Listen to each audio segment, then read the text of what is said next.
or anything, or just? We're live. No, go ahead. Go for it. We're live. Okay, thank you for dropping that on me. It's no preparation, just like, hey, you're live. Like, you know what? But I appreciate my best friend put me out. It put me out into the deep water like that. But What a ladies and segue. gentlemen, thank you. Yeah, what a segue. But thank you, ladies and gentlemen. Welcome back to another edition of What's New in Kaiju on the awesome channel known as Kaiju Live. Sorry we couldn't get to you last week. Had some things going on that we couldn't put together a show. And we actually was going to have this show like sooner because the anniversary of the film we talked about tonight happened a couple of weeks ago. But better late than never. But again, we're celebrating the recent 60th anniversary of one of the greatest sci-fi monster films of all time, and certainly one of the greatest Toho giant monster films of all time that has nothing to do with Godzilla, mind you. And we're talking about Frankenstein's monsters, Sanda versus Gara, but you know it better here in the States as the War of the Gargantuas, where Sanda and Gara, the green Gargantua and the brown Gargantua, couldn't see eye to eye, and Tokyo was demolished as a result of all of that. So again, thank you for tuning into this special episode where we're celebrating this awesome movie. And of course, I'm not alone. I want to introduce two special people. Of course, my partner in crime that's here pretty much every single week on What's New in Kaiju, the awesome AJ Russo. Now, forgive him because he's still in the process of getting his background together, but it looks awesome. Looks like Oh, he's thank about to you. join. It looks like he's about to join the Green Lantern Corps. Just saying. Or it's Gargantua Green. Exactly. Yeah. Yeah. Yep. Yep. So thank you, AJ, for again reuniting with me so we can cause some trouble like we normally do pretty much every other Wednesday night or every Wednesday night, Yes. And last and certainly but not least, it's an honor to share a stage with this awesome gentleman. He's an amazing artist, toy sculptor, just an amazing guy. And again, I just feel lucky because I'm in the presence of greatness, both to the left of me and to the right of me. The Oh, one I'm and the nobody. only. Come on. You're the next Green Lantern, so shut up. But the one and the only James Groman. How you doing, Mr. Groman? Thank you for being here. Oh, glad to be here, man. You're talking about one of my favorite flicks of all time, so I had to make it. Yeah, when Leslie brought up that he wanted to cover this for the 60th, I was like, I think I might have a guest that might be interested because, every time we've talked about making toys together, you've always brought up the Gargantuas, which is,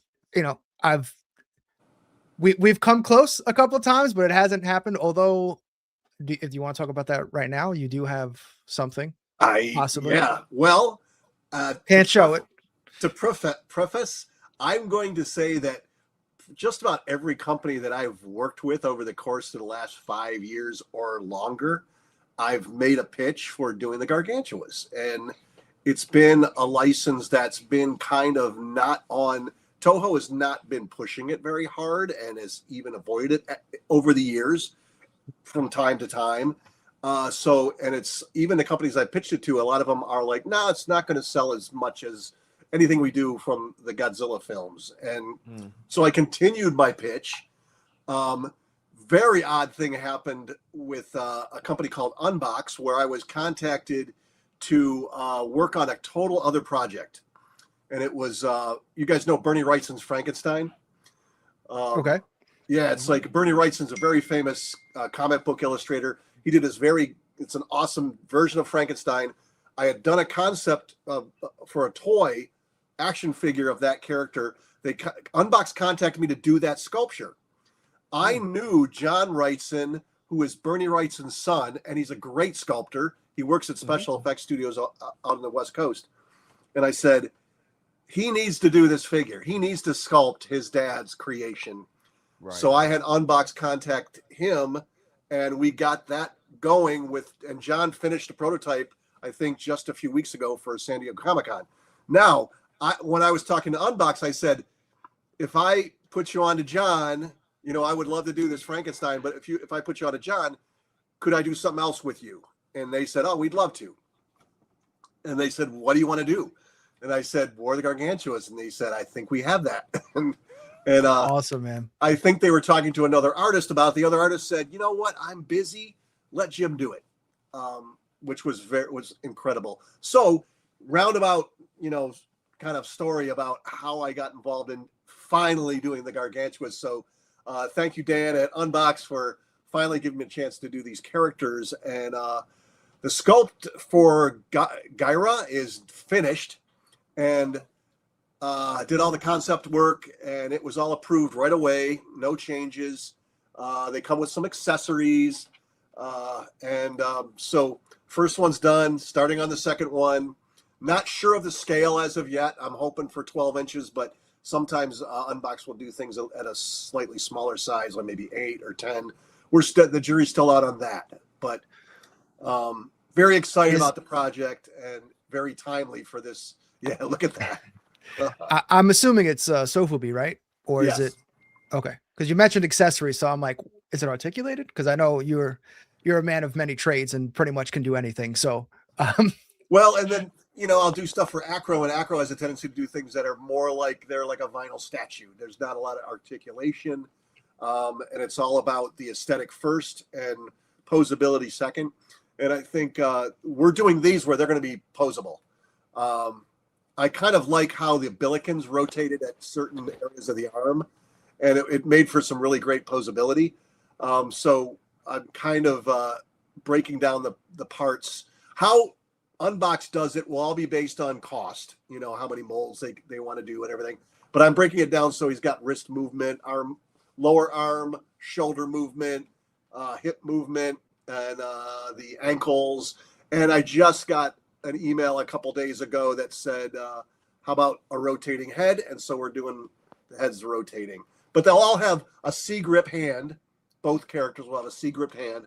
And they'll have, they have them, I think, believe it or not, I did not know this, but I was brushing up on my lore for War of the Gargantuas, and it's the first time that they actually use the Mazer tanks.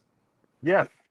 That's crazy. I never knew that. So he's going to have the business end of a Mazer tank that they'll hold in their hand. We're still deciding which one. It'll probably be Gyra. And and then we're looking at a tree accessory for Sanda. And we're also looking at, I guess I'm going to be sculpting it just to see if we want to go that direction, but an octopus.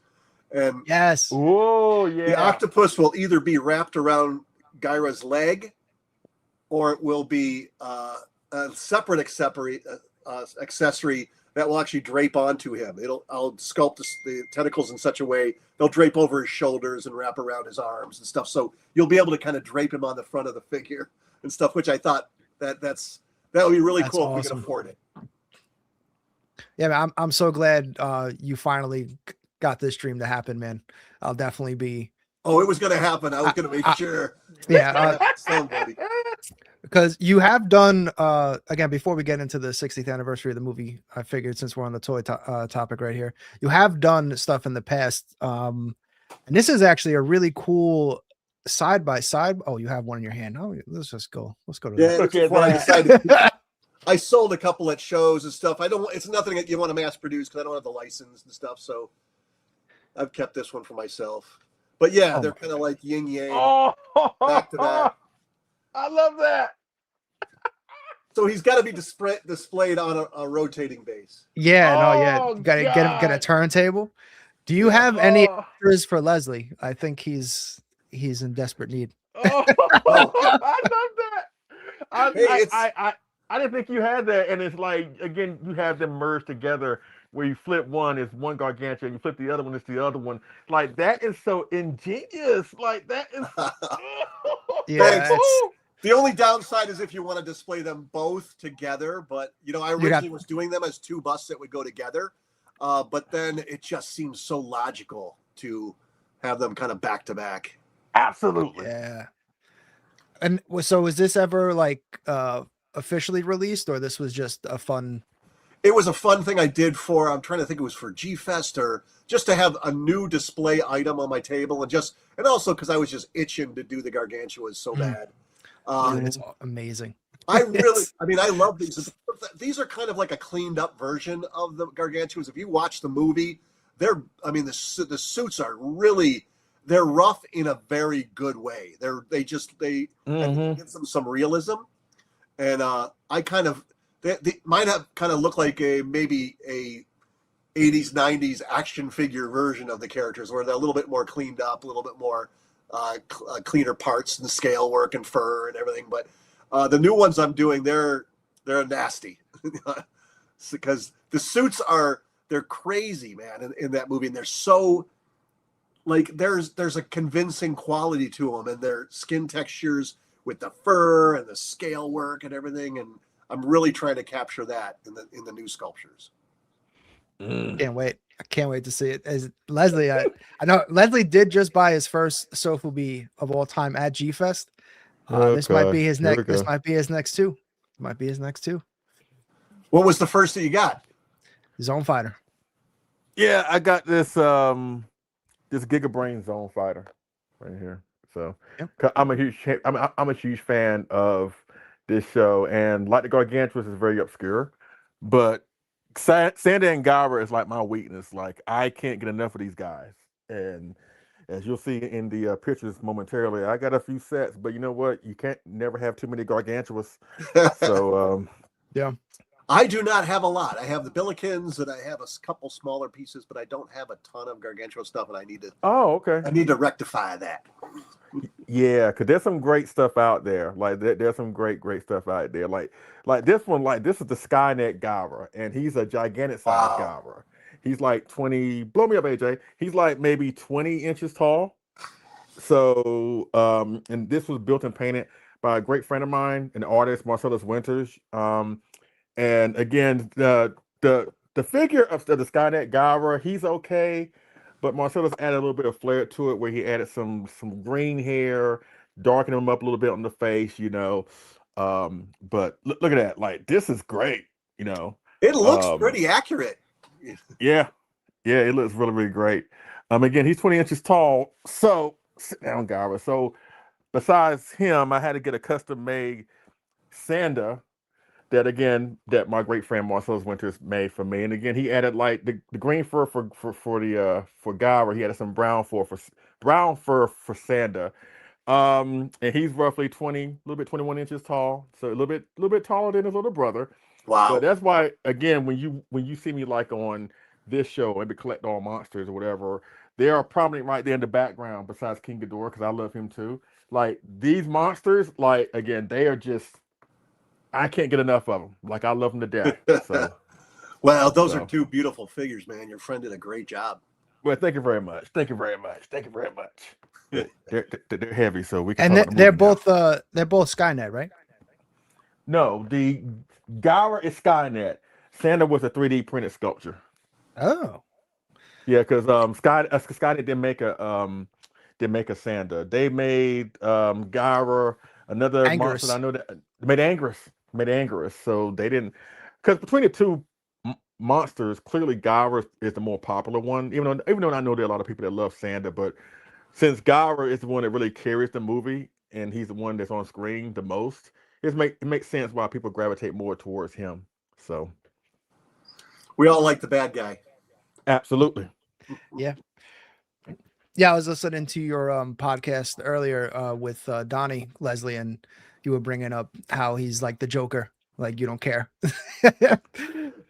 Again, like I mentioned on that podcast with Donnie, like I feel bad when I say I love Gara the way that I do, but then again, there are a lot of people that say they love the Joker, and why would you love a maniacal, evil, bloodthirsty, murderous person that has filled graveyards by the dozens, but yet people find him fascinating? That's why he's regarded as the greatest Batman villain, probably arguably the greatest comic book villain of all time. But people love a good villain.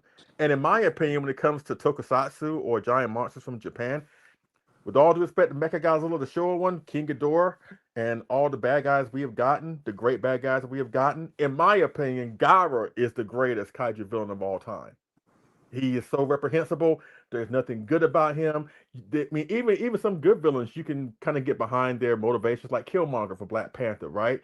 I mean, the stuff that he does is kind of out there, but in a way, you kind of get why he does what he does. There is nothing redeemable about Gara whatsoever. There's nothing where you can say, well, you know, but think of movies that any Toho movies other than like Matango, you know, Mushroom People is a scary movie. But I don't think there's another one that scares you the way that War of the Gargantuas does. You know, that Yeah. that character is, especially of a certain age, of anyone that I know that saw it when they were a kid, they said they just had nightmares in it. And I think that's a testament to the portrayal by the actor in the suit, which both actors do an amazing job selling the characters. They're just real natural in the suits and the way they move, and it's not rehearsed and over exaggerated. It's like they just move like real characters, and it's just very effective. Forgive me if I'm wrong. Isn't Nakajima Gaira? Nakajima Yes. Nakajima was Gaira. Hiroshi Sakita played Sanda. And that's not the first time those two were dance partners with each other. That same year, they opposed each other in Sea Monster. Nakajima was Godzilla, Sakita was Ebera. And in the following year, they opposed each other again in King Kong Escapes, where Nakajima was Kong and Sakita was Mechanic Kong. And I think he also played Gorosaurus too, if I'm not mistaken. But yeah, they they have danced a few times, and then Nakajima spoke highly of Sakita, saying he played his part, he carried the weight, he didn't phone it in. He was a great suit actor to oppose him in the monster films that they were in. So that's who played Sanda. But you know what? Let me ask this one question to both of y'all, because we're talking about scary moments from this movie. And the first part of the movie, they start off as a horror film in a way. In your opinion, what is your favorite scary moment involving Gaira? If you had to pick one particular scene that where again, like you mentioned, growing off air, there was a certain moment that scared you when you were a child. But what was that moment? I think the big one was when he eats. It's Haneda Airport. Yes. That eats the woman out of the window. Is just, it sells it. I mean, you don't see him eat a lot of other characters in the movie. You see the clothes left over and everything, but that's where you actually kind of see the process, and it just was like shocking.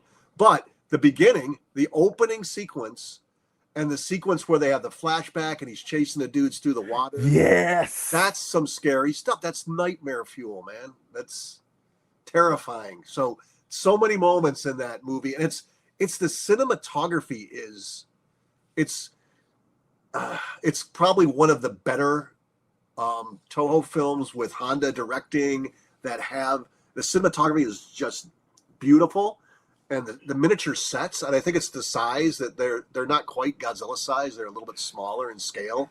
Right. I think that helps. With the miniatures are just amazing. It's some of the best work that the team has done on a film.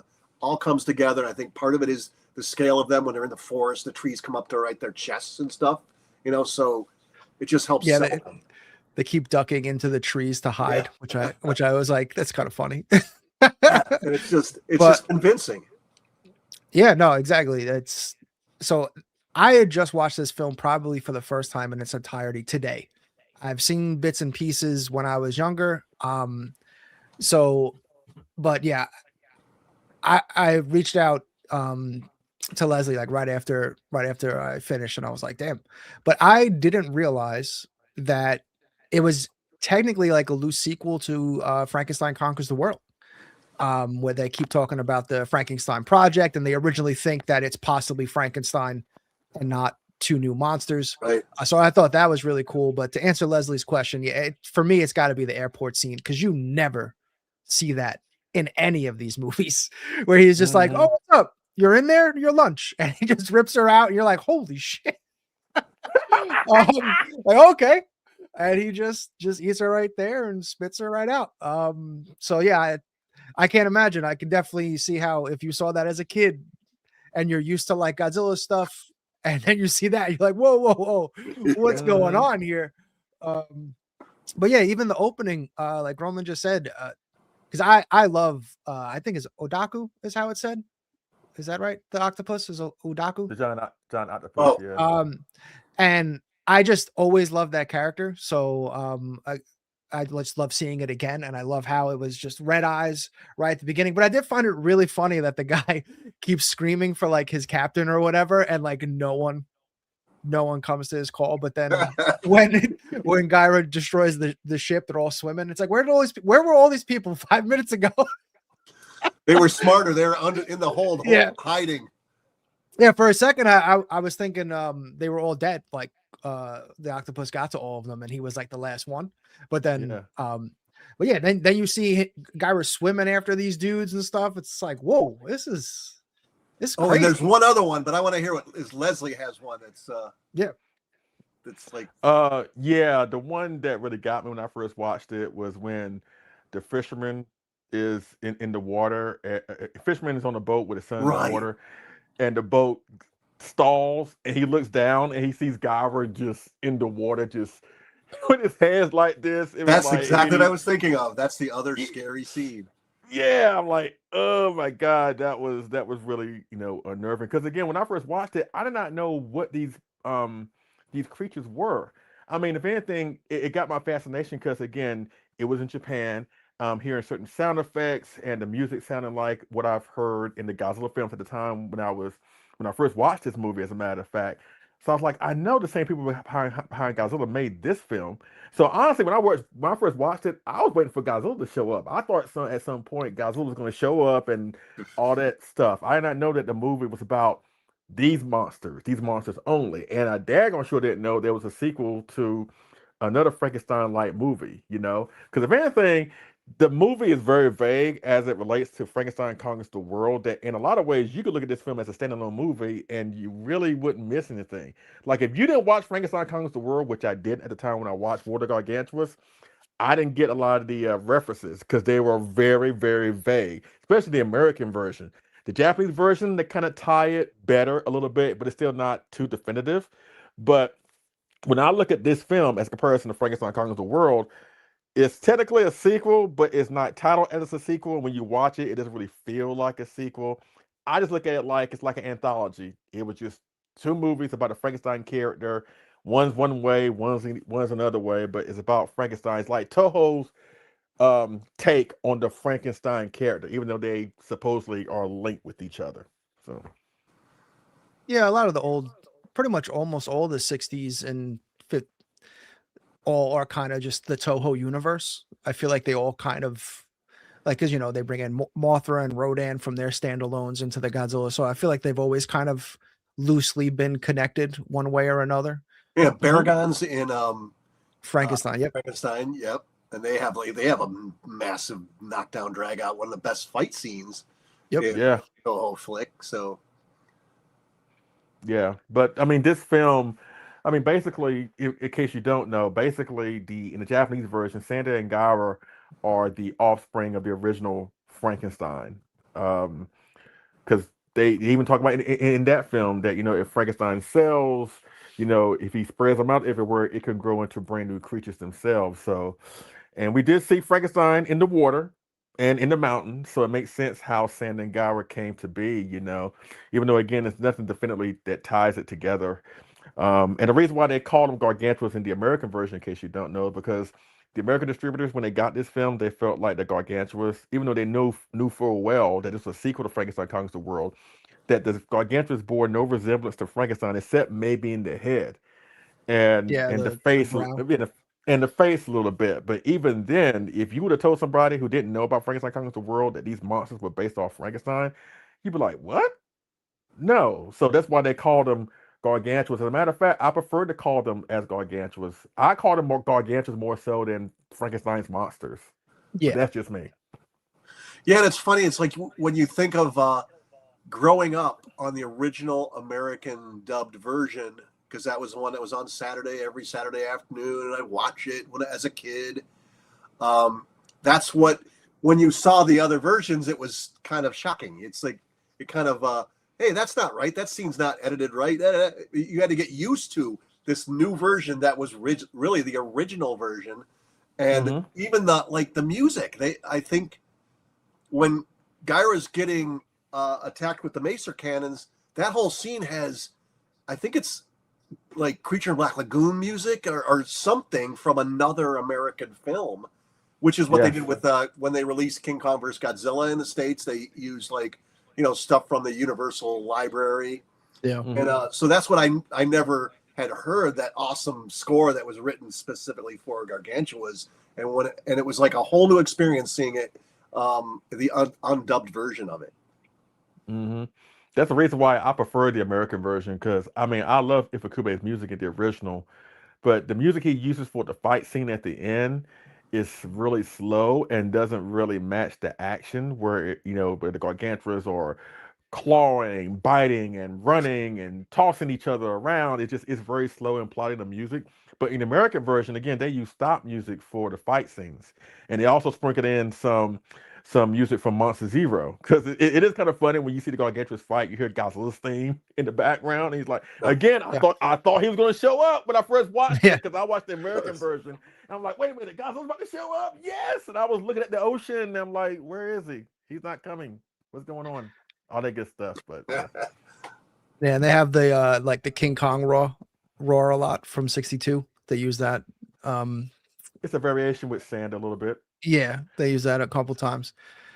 But Gara is unique with his roars. Yeah, mean, they don't really use King Kong's, but for Sanda, yeah, you kind of hear a little bit, kind of King Caesar-ish, just a little bit, And I think one of the things about Gara's sound effects that's part of what makes him terrifying. It's like those weird grunts that he does, and then like high pitched, like banshee screams and stuff. Yeah, he doesn't really have like a roar. Yeah, he's just yeah. It's freakishly scary. So yeah. So what was how old would you say you guys were when you first saw the film? Is this like one of your firsts or later on? Groman, you can go first, sir. You can go first. Yeah, it's probably, I would say maybe 7 or 8, more likely. I think I watched this film in the mid-90s before I went off to college. Yes, I'm that old, ladies and gentlemen. Ironically, you know what? I saw this movie and I saw my first Gamera film on the same night. So I was exposed to the Gargantuas and Gamera for the first time all in one night. Because again, I had no context what these creatures were. I heard about Gamera, but I never seen a Gamera film before. And when I saw the film that I watched, and it was Super Monster. So don't come for me in the comment section, ladies and gentlemen. Yikes. But you know what? It made me a fan. I knew it was on the cheap. I knew it was what it was, but again, Megalon made me a fan. And even though that movie is fun, there are better made Showa films like Godzilla out there. But if Megalon made me a fan, then it's no secret why Super Monster made me a fan. But yeah, I watched both of those films that same night. And as far as like non-Godzilla Toho films, science fiction, giant monster films, this film has always stayed at the top. And I understand there are some great non-Godzilla Toho films out there. Rodan, Mothra, King Kong Escapes, even though, man, I love that film too. Etrigan and Latitude Zero ain't good, but still, as far as like the best between this film and Rodan, I hear a lot. It's like what a lot of people consider as the best non-Godzilla Toho film. Yeah, it's hard to disagree with that. As just seeing it I'll just say it for the first time in its entirety today. So I'm not even pulling in like the nostalgia factor of seeing it as a kid type, because sometimes that adds to it. I was just really shocked at, Groman kind of brought it up earlier, the cinematography. I thought in terms of the water scenes and anything to do with the rivers, the water just looks incredible. It's so believable, even though that's a guy in the suit, but everything around him is like, I don't know, it just looked so real for that time. I always try to, when I watch a movie, put myself in that time period of when it was released to kind of, because obviously, like if you just go, yeah, it's a model helicopter. It's like, well, no shit, it's a model helicopter, but it looks awesome. But I just loved the story that was unfolding, and it kind of, it really is like the pacing of this movie is actually really great. Right. And I haven't even seen the Japanese one. I saw whatever versions on HBO Max is the dubbed one that I saw. International. And I thought the pacing was great. Like you get the great opener with the Green Gargantuan and Odaku, and it just kind of never stops from there. You get these little layers of the story, and then Sanda comes out of literally nowhere. Like there's no hints that there's a second one of any kind. And as they're about to finally defeat Gyra, Sanda comes in, saves him, and you can again, the suit acting in this movie was so exceptional. Like you can feel what they're expressing. When Sanda's just the look of disappointment as he's looking back, helping up his brother, just what the fuck are you guys doing? But at the same time, he doesn't know that he's literally eating people. It's surprisingly, and Gyra's acting is surprisingly subtle in places where Gyra is over the top. He's over exaggeration, just fierce and savage. But the actor, what was it, Sakita, right? Is that how you pronounce it? Yeah, Sanda. Yeah, he's very subtle, kind of almost dignified because he stands a little bit more upright and isn't all the time and stuff. So there's a nobility to him, which is really cool. And when he sees Gyra after he's been wounded, he's laying next to this lake, and he looks over to see the people's clothing laying in the grass. The look on his face is so subtle. He barely turns his head, but his eyes go right to these clothes laying on the ground and everything. And it's really dramatic, and it's because it's not over exaggerated. It's it's someone who's really acting and trying to be a character. So you feel the disappointment. He's just so disappointed because he flat out just saved them. He saved them, and then he finds out he's just ate all those people, and Sanda literally just saved someone and practically broke his leg or injured his leg doing so. Yeah, he did. And then he just has that moment where he's just well, I guess I'm gonna grab this tree and beat the shit out of you. Yeah. and Sanda does have big brother vibes, like what Groman just said. It's very noble, but he comes across like a big brother. But again, that's one of the great moments about that film, and it's very, very subtle. Just the sheer look on Sanda's face, the disappointment that it dawns on him that his brother is this murderous, evil thing, and made from himself. You know what I'm saying? Basically, his twin. So you have that tragic part about it, and in Sanda's mind, he's just reprimanding Gyra. In Gyra's mind, once he did that, he made himself an enemy. He went from being an ally to an enemy. And some people are like that. If you cross them one time, whether it's justified or not, all they see is red when they see you. That is Gyra. And Gyra being irrational and not trying to listen to reason in his warped, twisted, savage mind, is just tragic. Because again, when we get to the war at the end, because that was the movie's building towards. It's building towards the war. And half of that fight is not really a fight. It's really Sanda trying to reason with Gyra, trying to get him to calm down. Sanda is doing everything he can to not make it into a fight. That's his last resort. He doesn't want to resort to violence.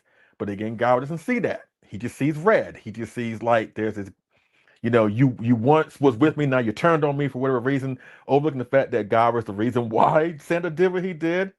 But it was at that moment, at the final battle, when there's a point where Sanda tries to approach Gyra, and mind you, like what AJ said, Sanda has an injured leg at this point. So the whole time he's trying to confront Gyra and trying to get him to calm down, he is limping, he is dragging one leg. But there's a point where he gets close to Gyra. Gyra punches him so hard.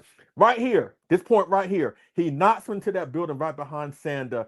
And then they show a close-up of Sanda's face, and the look on his face was, that's it. Yeah. It's over. You done fucked up. Right.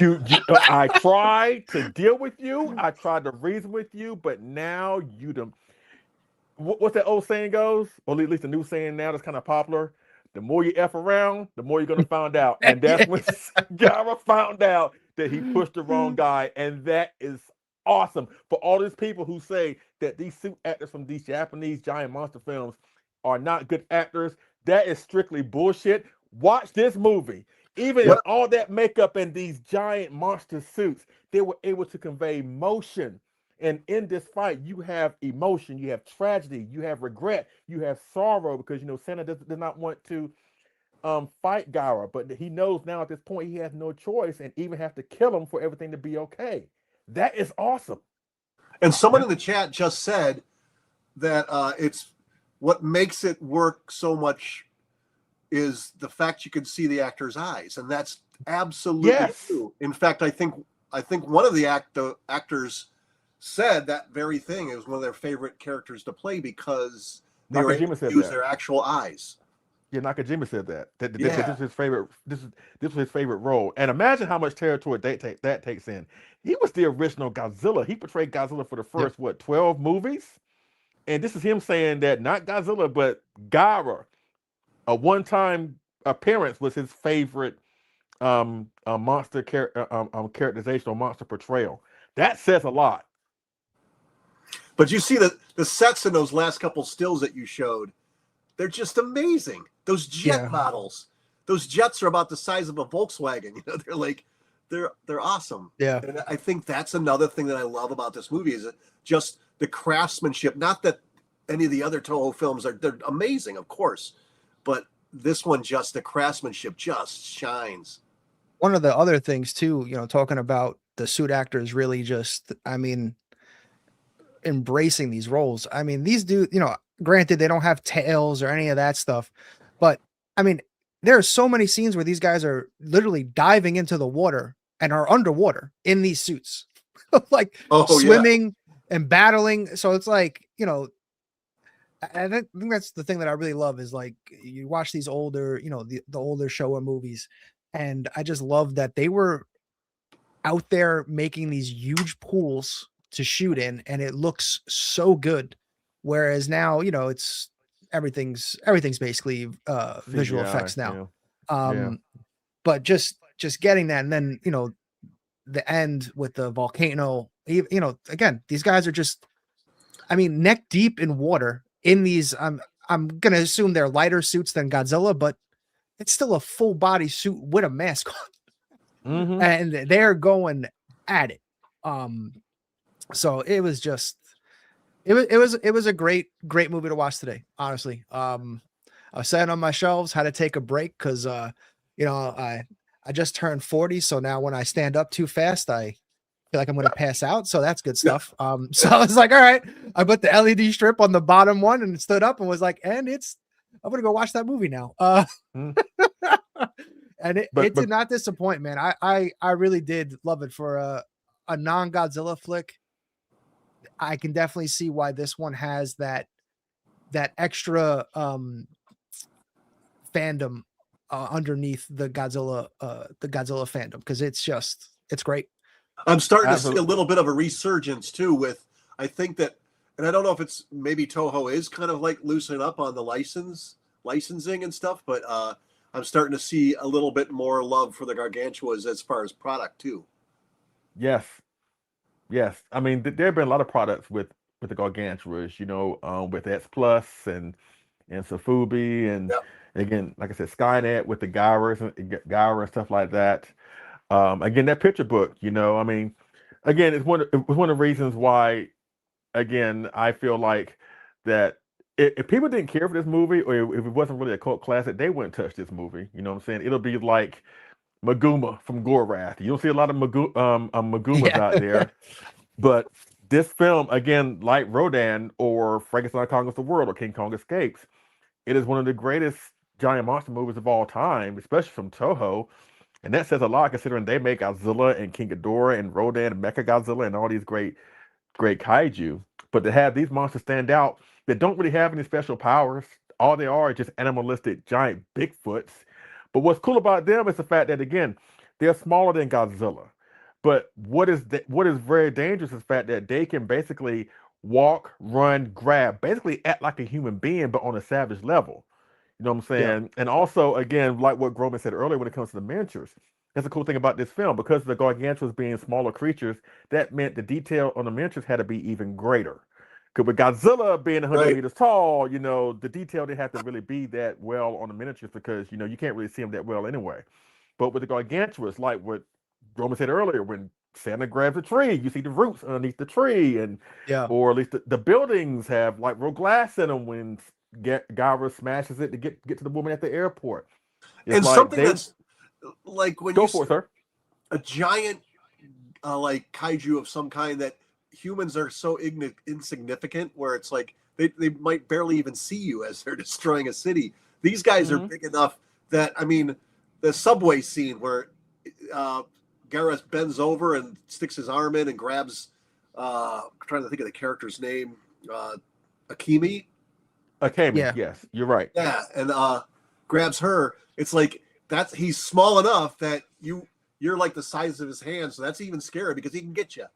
He's looking for you. He sees you, can reach into a building and grab you. And it's like he's not so huge that you become something that's just not important. Absolutely. And one of the funny things too is this iconic shot, which X Plus has even made figures of, and one of the usually a lot of the shot kind of used on the posters too.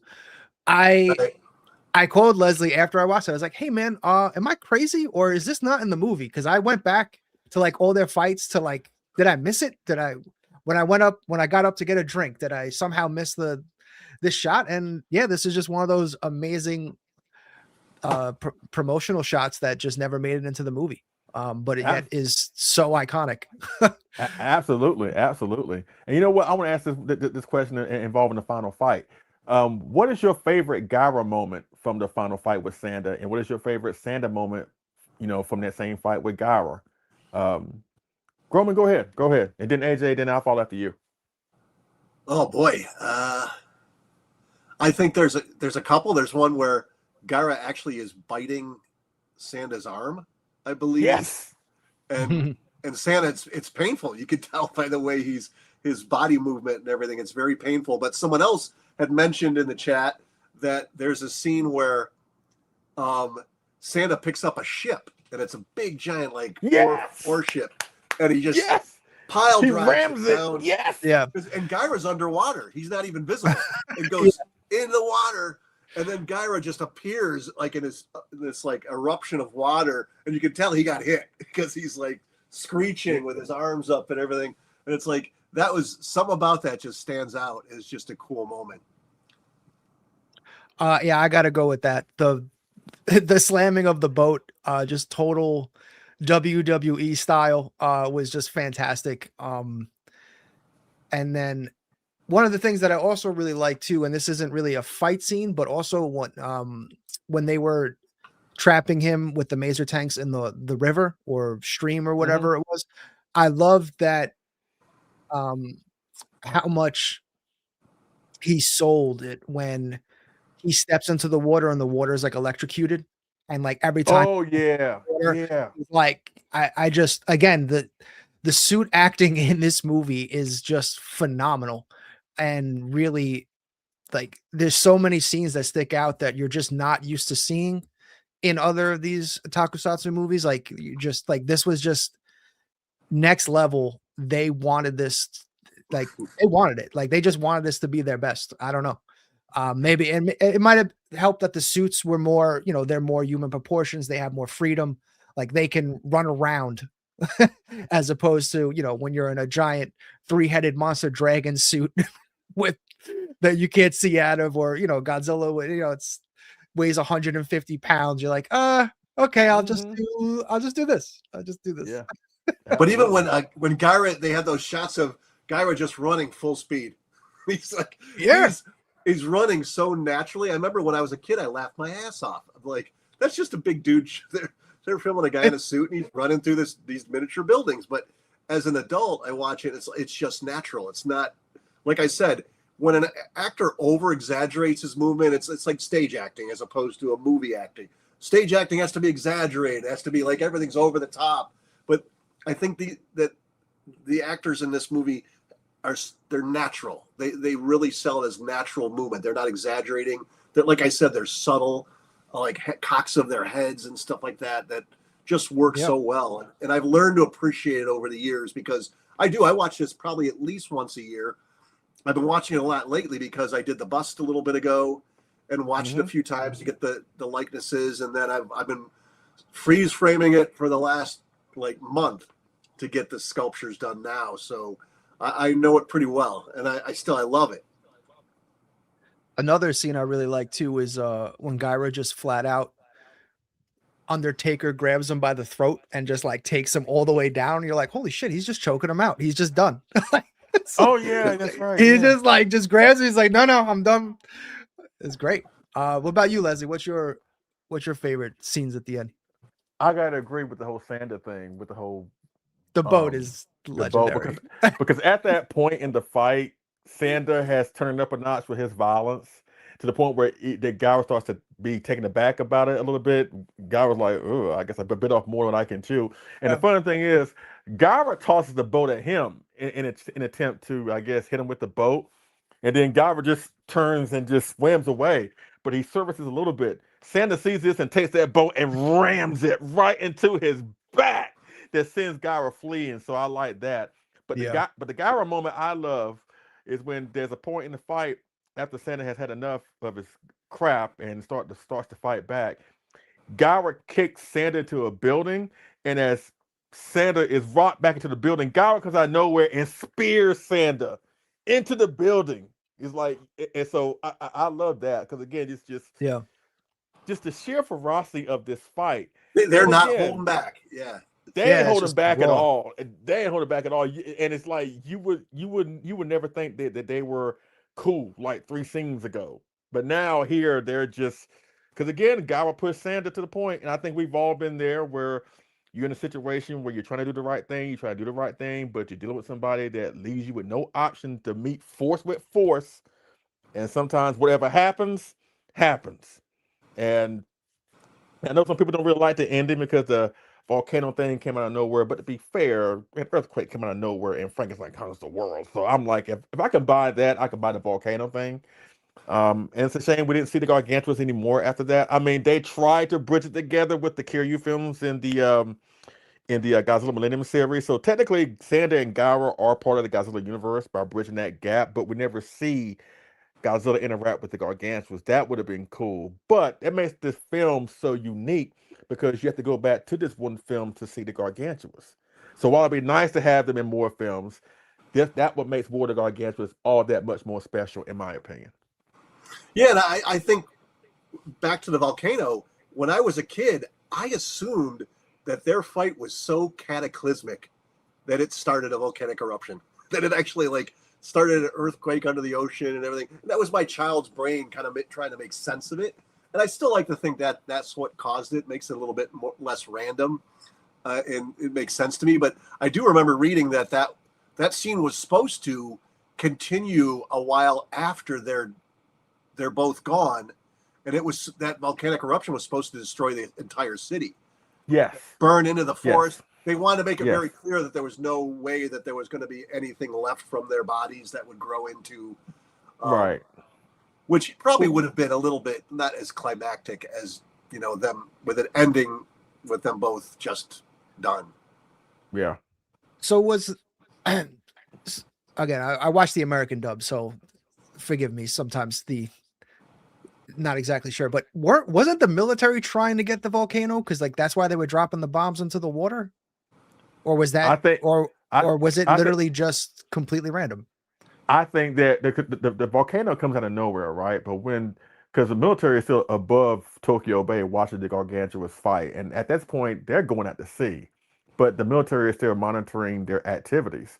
Once they saw the volcano, even though there's no dialogue to suggest anything, but they start dropping bombs to intensify the volcano, which drug the Gargantuas in.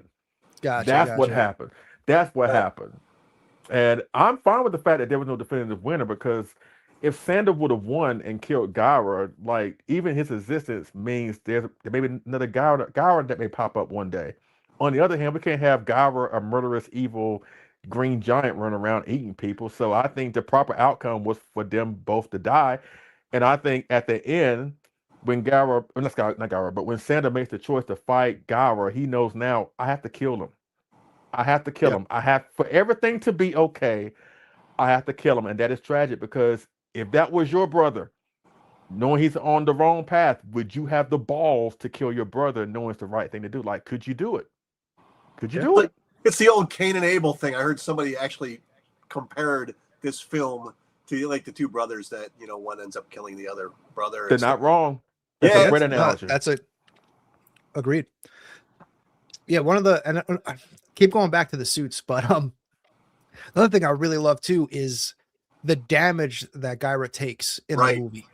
Like when he basically almost dies at the hands of the military, which someone also pointed out in the chat.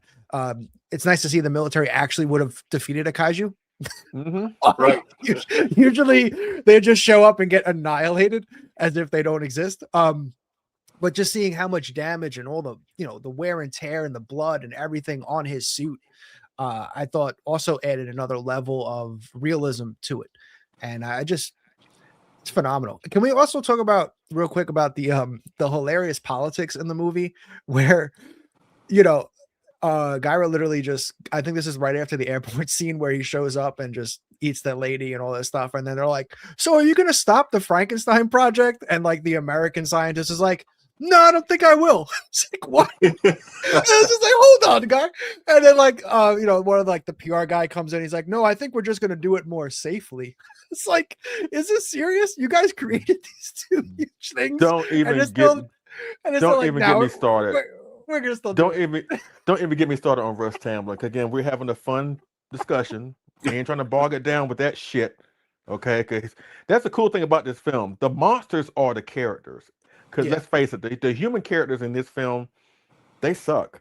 There's not much to them. Maybe Kuma Mizuno, maybe, but Russ Tamblyn, the other Japanese scientists, they're not engaged as much, let's say, as Nick Adams and the other Japanese scientists was in Frankenstein Conquers the World.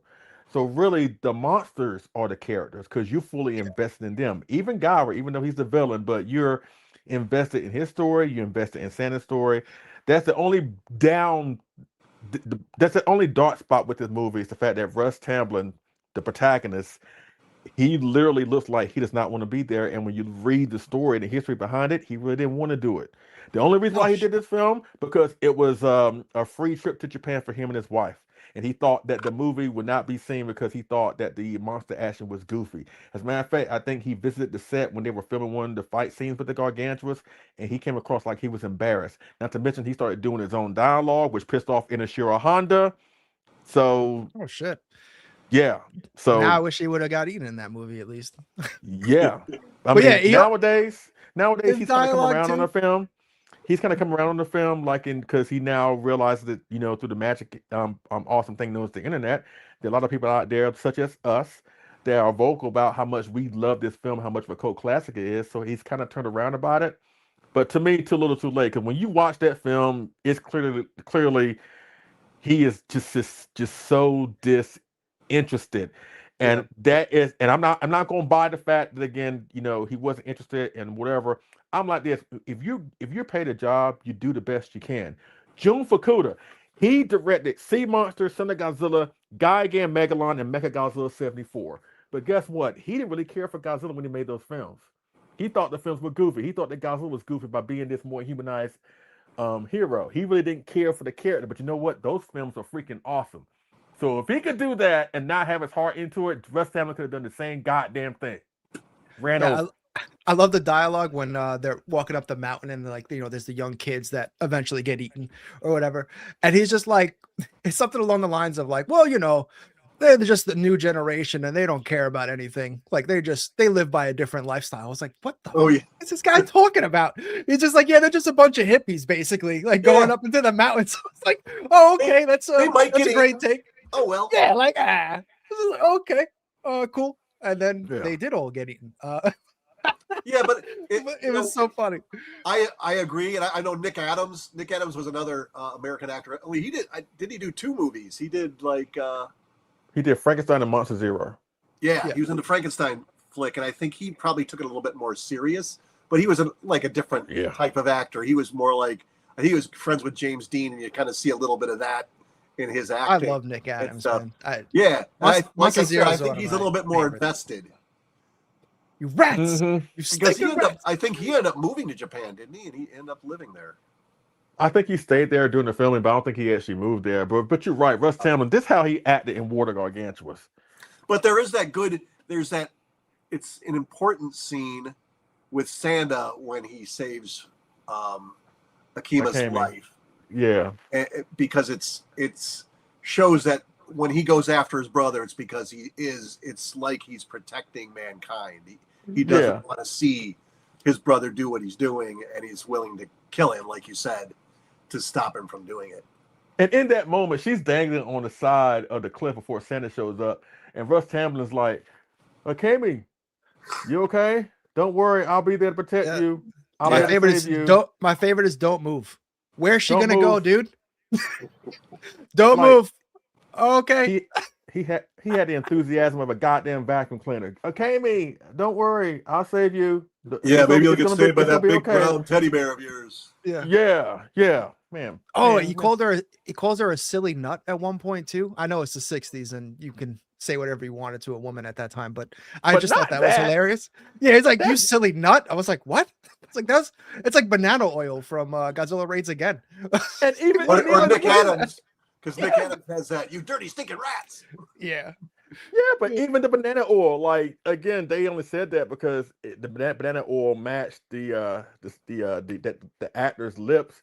But in reality, what he was saying, he was calling, he said bakaro, which means idiot in Japanese. So he's calling his girlfriend a damn idiot.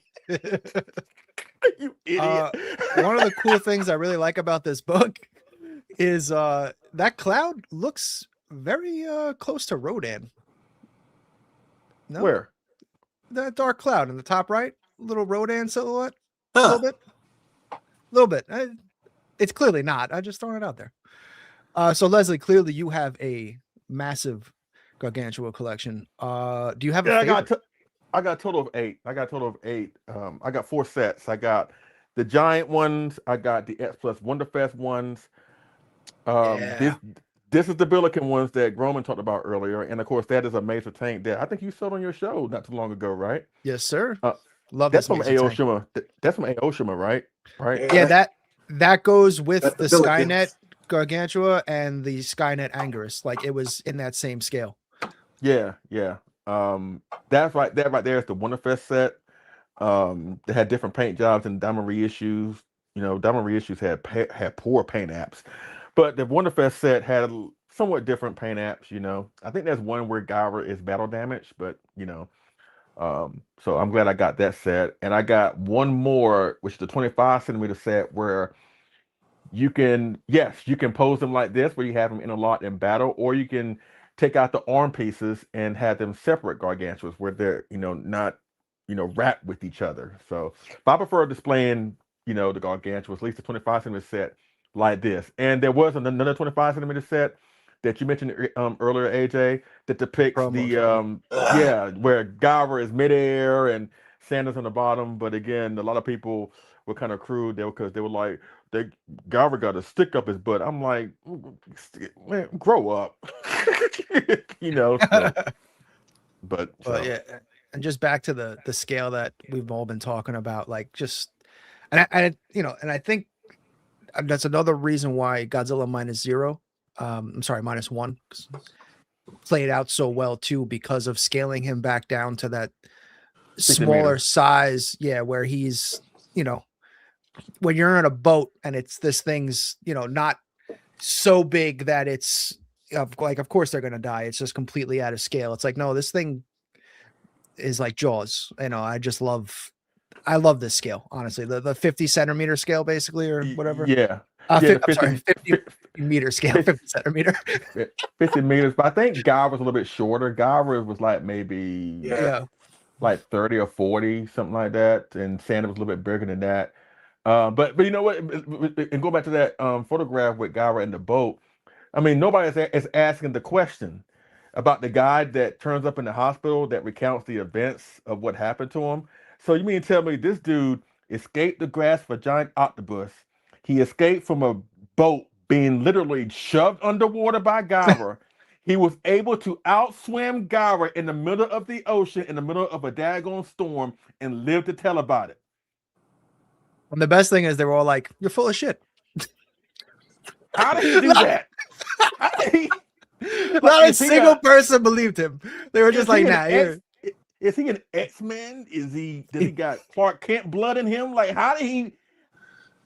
I don't know. I won't lie. I was legit shocked to see that he survived. Like, when like after the again he's just drowning the boat and then it cuts to him in the hospital. I was like, God damn. Well, didn't see that one coming. Yeah. It's one of those things where there's a lot of films that you watch and you go, oh, there's one scene that just defies logic. But yeah, if the rest of the movie is great, then yeah, that's makes it easier to overlook. But I'm with you guys. It's like if he's right out there, it seems, and Gyra seems to have no trouble seeing them in the ocean. It's like how do you get away? I think he's kin to Noriko from -1 because how the hell she survived? What the hell she survived in -1? yeah. When she turned up at the hospital at the end, when I first watched the movie, I was like, "Oh, that's a sweet moment." When I watched it the second time, I'm like, "Wait a minute, come on now, what Now the here's hell are we doing?" And here's a It's little gonna be tidbit adorable. about the suits too, is that you were mentioning how there's all that battle damage on Gyra. That's you can see it, some of it here, that he has through the kind of like the last quarter of the movie. I went back. I mean, I'm looking and trying to find the best scenes to see what the textures on their suits really look like. And I'm telling you, they must have rebuilt those suits a few times because it seems to change from scene to scene a few times. And I got to believe that happens. That happens. It used to happen with Godzilla. That they have to do like fix things on him, and there would be like some differences through the rest of the movie. So getting the textures right on these guys, I hate to look at other people's sculptures because if they got it wrong, then you get it wrong. So I always like to go back to the original source material, and Yeah, it I is. wouldn't. Oh, go ahead. I was gonna say I wouldn't be surprised if that did happen a lot with the way these two guys were going Oh at yeah, it, where I gotta believe it. where they're just like, all right, well, you just tore that part of the suit. We got to patch that up real quick. And yeah, because these guys were definitely, like you said, not holding back, spearing each other into buildings, drowning each other. Pretty wild. Absolutely. But I tell you what, let's go into our final thoughts about this film. And again, Groom, you can go first, and AJ, and I'll follow up on the rear. But overall, what do you think this film's legacy is like, or what do you appreciate most about this film, and why is it important to celebrate this film? Roman, go. Yeah, I think what's important about it is that I think it's people's response. You know, it's not that we don't respond to Godzilla and we don't respond to, any of the other Toho monsters and we don't think that they're freaking awesome. I think people are starting to rediscover this movie a little bit, and I think it's partly because it's Predator, Alien versus Predator. It's Godzilla versus King Kong. It's like a larger than life. This guy versus this guy. It's very strong, good versus evil. They're humanoid enough that we kind of almost relate to, like, specifically Sanda a little bit more. Absolutely. I think that's its legacy. It has some things that maybe some of the other Toho movies don't have because the creatures are so alien to human form, where these guys are a little bit more anthropomorphic and a little bit more humanoid, that I think we have a tendency to maybe be more invested in them.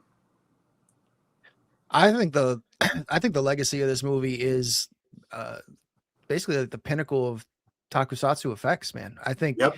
if you were, because of the MonsterVerse and all the whole giant monster renaissance that's been going on lately, and you're just discovering these type of films or going back to the old Godzilla films, and I think you're going to discover like this movie stands kind of above them all, like especially for that era. I mean, the 60s, like you said, the miniatures in this movie are next level. I think the water scenes in this movie are next level for its time, and the action is no whole bar. And these guys are going at it, and then the human eye aspect.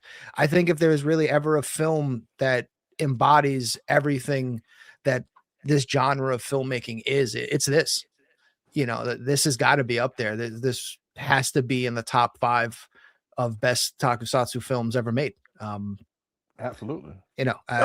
So I think that's its legacy, is like this movie you can definitely pick as like you want to define the genre. This movie can easily be picked, and I can't really see anyone arguing with it. Absolutely. Absolutely. I think the legacy of this film, again, I keep saying it, but but but it doesn't make it less true.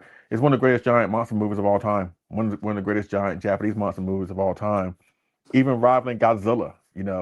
But you also have to realize again, this movie came like within the latter half of the '60s, when there were a lot of studios coming in with their own giant monster in response to how popular Godzilla was, with Gappa, Yongari, and Galala, and all these different monsters. Not to mention the Ultraman shows that came out. They had all of those weird monsters. But I think the fact that this film stands out when it came all during that kaiju boom, we had so many other kaiju stuff, I think really says a lot. And the fight itself, not since Godzilla Raised Again, where a fight felt gritty. It felt animalistic. There were no gravity beams. There were no atomic breaths. There were no monsters flying. There was none of these outlandish powers. It's just two rabid, ferocious, just really Earth-like creatures going at it in the middle of a city. That's another thing, because we didn't see a city battle since Godzilla Raised Again. And so it's like you feel the grief, like you feel the grief, the grit, you feel the sorrow on Sanders' part, and you feel the desperation that he's trying to calm the situation down, but he's pushed to the point of no return, and which leads to their tragic doom at the end. So in that film, you have all that. You have great special effects, a great awesome score by Fukube. The monster suits are great. The monster designs are great. The special effects and all that stuff. The only down part is the Russ Tamblyn. But again, he doesn't carry the movie like the Gargantuas do. So you're able to overlook that. But aside from that, again, being one of the greatest giant monster movies, to throw at this movie is an appropriate title, because not many films deserve that praise, but this film does. And I think that is a legacy of War of the Gargantuas. Agreed. And also, it introduced one of the greatest vehicles of all time with the Maser tank. Absolutely. It's it's like that. As a kid, I loved the Maser tank. Like when I remember like when my dad got the Skynet Anguirus and we got the Skynet Maser tank to go with it, I was like over the moon when we got that in the collection, man. Like that one that you have. Let's pull that picture back up real quick. Like, look at that thing. It's just, it just embodies everything of 60s sci-fi. It's just great. I love the Maser tank so much. And the fact that it keeps reappearing in other films is like, like makes it even better. And then made a comeback in the Millennium series too. Like they brought the Maser tank back. It was just great. Yes, absolutely. But it wouldn't have came back if it didn't appear in this movie first. So yeah, exactly. That's what I mean. This movie, it really does. This movie just kind of has it all. I mean, like you said, aside from some of the shoddy acting in it, I mean, they're not the human characters really are just there to bring you from point A to point B to point C. Like they don't actually carry any of the story other than, well, we might have made these from Frankenstein. We don't know. Are we going to stop experimenting? Probably not. It's like, oh, okay. Really making everyone feel super safe. Yeah. Well, all I can say is there's always that hope that somewhere down the line someone decides to revisit these guys. I was actually going to say, have you guys ever seen the Netflix movie Troll? The second one? Yeah. The second one is kind of like has the vibes of like a very loose homage type of thing where I was like, oh man. Even though that fight is very disappointing. Yes. But yeah, it could have been something. Yeah. But I would love to see, because Netflix just did the Human Vapor. Leslie and I have talked about this. Like I would love to see Toho go back and start remaking some of these cult classics that they have in their catalog. I think this one, you don't really got to do much, honestly. Just the story of the monsters themselves is so good that if you just bring that aspect, I think it'd be great. What do you think? Should we bring them into the Monsterverse? Hell yeah! Any way we can get them again, I'd say let's do it. Yeah, I don't know if the CG version of them would be as effective as a really well done suit, but right.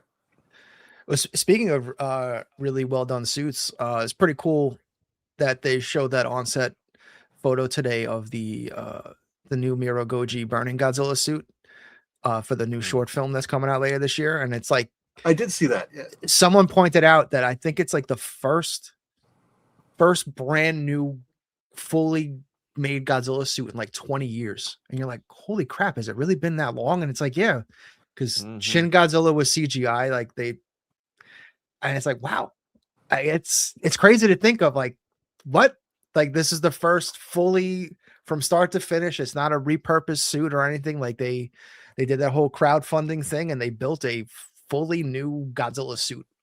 Yeah. So it's pretty awesome. But so I don't know. I would love to see. I could bring this up. 1998 Godzilla. I would love to see that aspect of filmmaking come back where everything is being used. CGI, giant animatronic puppets, a guy in a suit. They used every technique in that movie.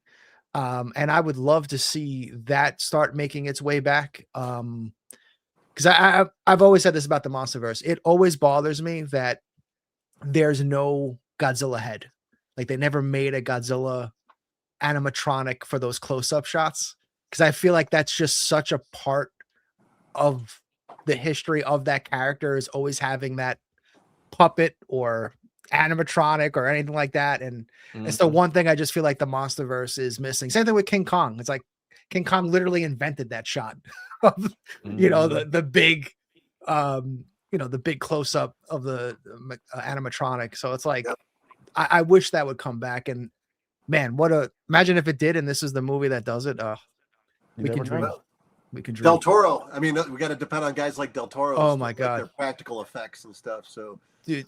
Hey, there's another movie. There's another franchise that reminded me somewhat of perhaps someone that might have been inspired by the Gargantuas, and that is that Attack on Titan, particularly the live action movie. Okay, I've never seen the live action ones. No. Well, one of the characters is a heroic Titan, and their Titans are these big giant zombie characters. And the live action movie has some great effects, and the lead character turns into this giant heroic Titan, and even his sound effects sound somewhat like Gyra. So if you get a chance, at least find the scenes with the Titan battles and stuff like that. And you tell me, that very much, now that I think about it, I watched both. I think there's 2 live action films, and both of them, they're giant zombies that attack the city, and it's got a whole mythos built around it. It was an animated series at first, but yeah, if you get a chance, look up some of the scenes from that movie, and it'll remind you of that. Most definitely will. Another random, I'm pretty sure it was Scooby-Doo Mystery Inc. Hold on a second. Oh yeah, that's where they basically do the lady in yellow. The lady in yellow, yeah, like they do that entire scene, and I'm watching it and I'm like, why do I feel like I've seen this before? And then, because again, like I've seen clips of the movie, I've just never watched it in its like entirety, and I'm like, why? What is this? I know what this is, and yeah, they just did a full, almost total animated version of that entire scene in Scooby-Doo. I do remember watching that with my grandkids. Mm-hmm. And I wanted to get your opinion on, since I think the first film came out the same year as Gargantuas, but there's another film or series of films that I love that are kind of off most everybody's radar, but it's the giant Majin movies, the giant statue. Dimension, yeah. Yeah, I love those movies. I mean, the downside being that he always appears in the last 20 minutes of the movie, but yeah. I mean, yeah. They're all enjoyable films, and the effects and the drama and it's one of the reasons I'm not crazy about some of the Showa Godzillas, because there's a little bit too much played for laughs for me. Right. But like Gargantuas is dramatic, and I think the Daimajin movies are dramatic. Oh yeah, it's pretty sad at the end, and I really love those movies a lot.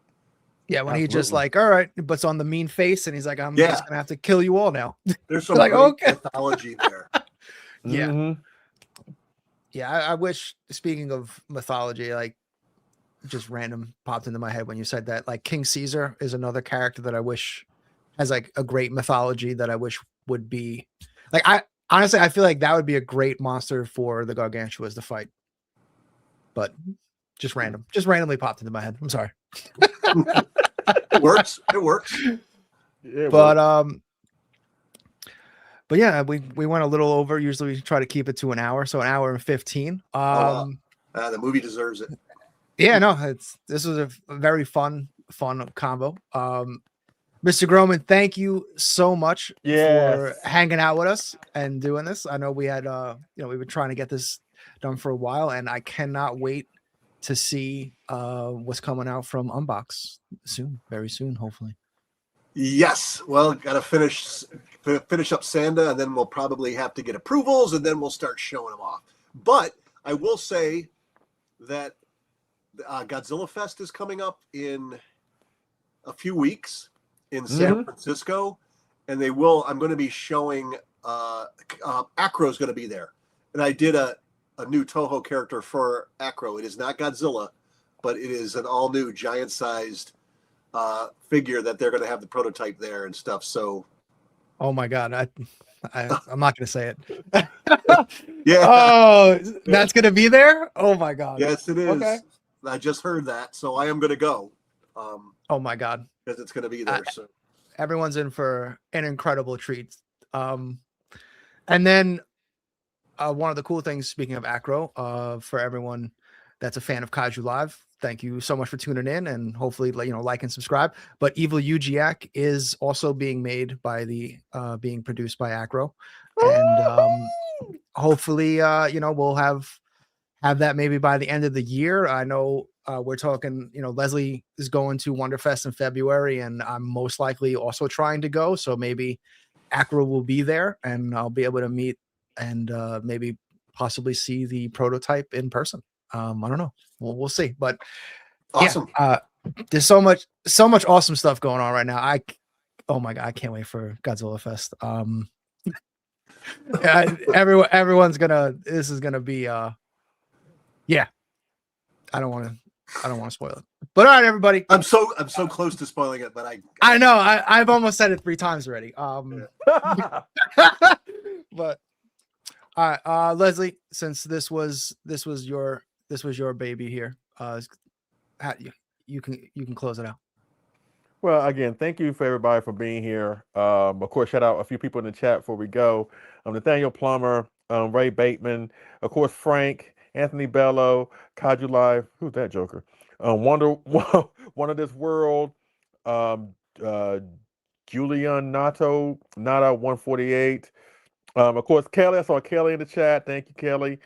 So again, everybody for being here, really do appreciate it, and we're gonna have more great content coming for you guys. We'll be here next week, same bad time, same bad channel, talking about anything going on news related, or we may have like a specific topic that we'll dive into for like an hours and change. But again, for everybody who has supported us all these many years at Kaiju Live, we really do appreciate it.